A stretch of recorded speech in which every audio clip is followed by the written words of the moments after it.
Aries. I like walks on the beach. Being a smartass.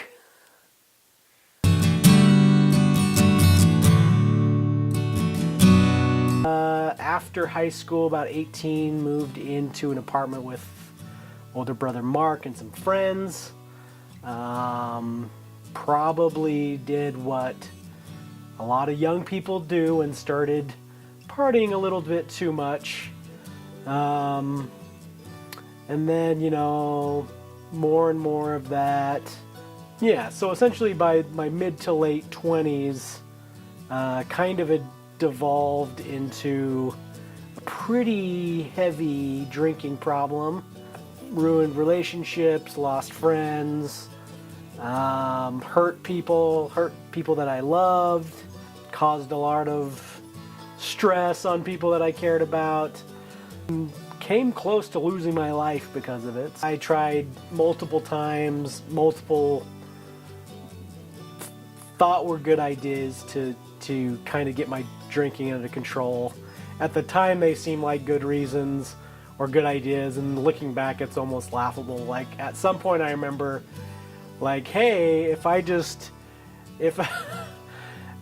wasn't exactly a high earner at this point, and so I thought to myself, well, if I just decrease my disposable income, which wasn't much, then I won't have money for alcohol, and then I'll just magically be sober. So I like this grand plan to buy a motorcycle that I couldn't afford, nor could I really have time to ride, nor was I really ever sober enough to ride.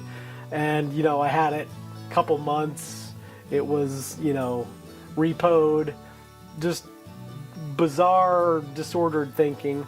If you're severely alcoholic, when you stop drinking, especially if you stop kind of cold turkey or all at once, you go through a phase called delirium tremens, which is often, the main things are shaking, and then after a couple days, some pretty severe hallucinations start. I also wasn't sleeping very well, so delirium tremens coupled with multiple 2, 3, 4 days of not sleeping, and the hallucinations were rather bizarre and rather frightening. That was 3, 4 days. Had a lot of family support. Just doing it on my own at home. Very, very horrific hallucinations. You see, I think everyone's different, but you see spiders and bugs on everything. So you're going to eat your dinner or attempting to eat your dinner without vomiting, and you take a spoon and it's got bugs on it. They're not really there, but you still see them, and it's a very surreal, very frightening situation. Finally had a seizure, went into the emergency room, had some more very bizarre hallucinations, and then eventually, it's kind of like a long, hard journey, and then at some point you're on the downside of the slope and things slightly improve, you start feeling better. But in a lot of ways, when I look back on it, I'm grateful for that, because the first couple of years of sobriety, that is a very big motivation to not go back. I wouldn't wish that experience on anybody. And so not wanting to ever have to feel that again or go through that again was not the exclusive reason of sobriety, but pretty big one.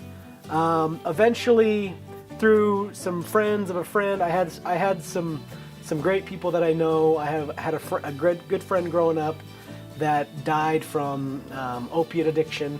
His parents, got in contact with my parents. They had heard about this program.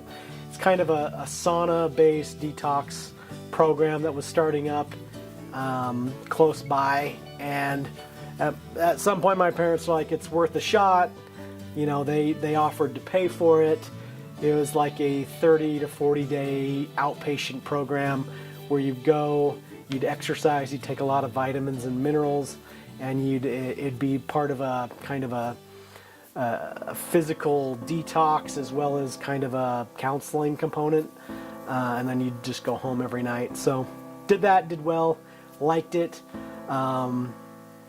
Looking back, I don't know if it was the magic thing or not, or if I had just had enough, but it was, for whatever reason, something that worked well for me.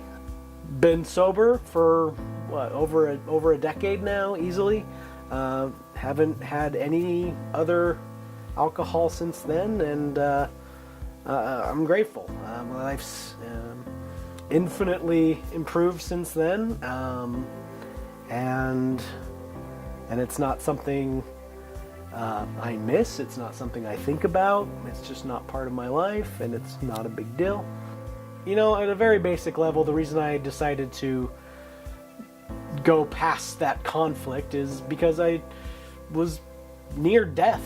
If I hadn't done something, I probably wouldn't be here right now. I mean, just being honest. Didn't have a lot of it, but there was obviously times of suicidal thoughts or thinking of despair where there's no way out of this hole. And then there's enough things being told by doctors that, you know, you have liver disease or your liver is damaged, you know, pancreatitis.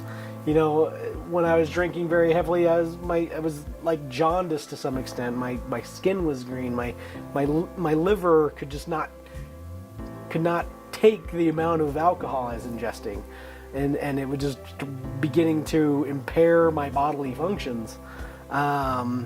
It got to a point where, and sometimes if I would drink water and it would cause me to vomit. And the only thing, food or liquid, that wouldn't cause me to vomit would be whiskey. So that's so bizarre to think about. Most people drink whiskey and vomit. At some point, that was the only thing that I could eat or drink that wouldn't cause me to vomit. So I literally, the thing that made me change was a desire to either live or die. And I chose to live. I think if anything, it's what taught me is, I think inherently, not to pat my own back, but like I think I'm inherently a hard worker, and I come from a family of hard workers, and so this was certainly one of the hardest things I've ever done in my life. And what it showed me is if you work hard enough, if you're dedicated enough, change can happen and good things will happen. You know, I went back to school at a later age while working full time and going to school full time, and you know, that attitude of, if put in the hard work, it's going to be really, really, really hard for a certain amount of time, but the benefits will, you're basically investing now for dividends down the road. And so, you know, with the detox program, with the first several years of sobriety, which typically end up being something that makes most people fail within a couple years, by pushing through and working hard, then, you know, the benefits will be realized later. I went back to school and did a bachelor's degree and a master's degree in 3 years while working full time, and that is, I don't recommend that either, but a lot of hard work concentrated in a short period of time, and expect those good outcomes later. I guess the lesson is, work hard and good things can come.